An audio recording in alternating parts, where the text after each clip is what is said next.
Strides are a really good way for distance runners to continue to work on their speed without having a drastic impact on their legs and their performance. Sometimes you'll see strides referred to as buildups. Basically, the way a stride works is I like to run mine roughly 100 meters. That is completely subjective. In terms of distance, you can run them a little bit shorter than that, a little bit longer than that. But I also like to run mine either on the turf at the football field, or I'll run it on grass.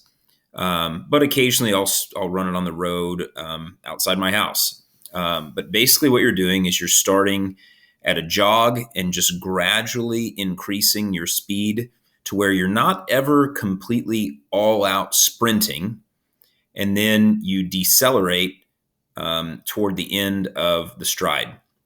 And so I just kind of start by picking up my feet a little more so than I do in a typical run, and work up to eventually a point where I'm just running comfortably hard.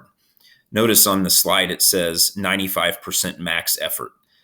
So you're not all out sprinting. It's not a race, and it's not super long. By the time you reach top speed, you're almost ready to decelerate again.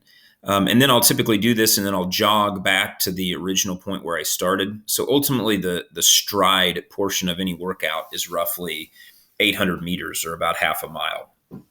I like to do these at the toward the beginning of a workout. So if I have a threshold run or some intervals to run, what I'll do is I'll do a mile or half mile of just easy jogging, just to kind of get my legs warmed up.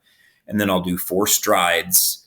And then by the time I get ready to run my intervals or my threshold work, that pace will feel pretty easy compared to the strides that I just did. And so they're a great tool to allow you to maintain speed even while you're training for distance events. Sometimes you'll see people do strides at the end of workouts, which I have in some plans, where you'll just do some easy miles and then finish up with a few strides just to work on that foot speed a little bit.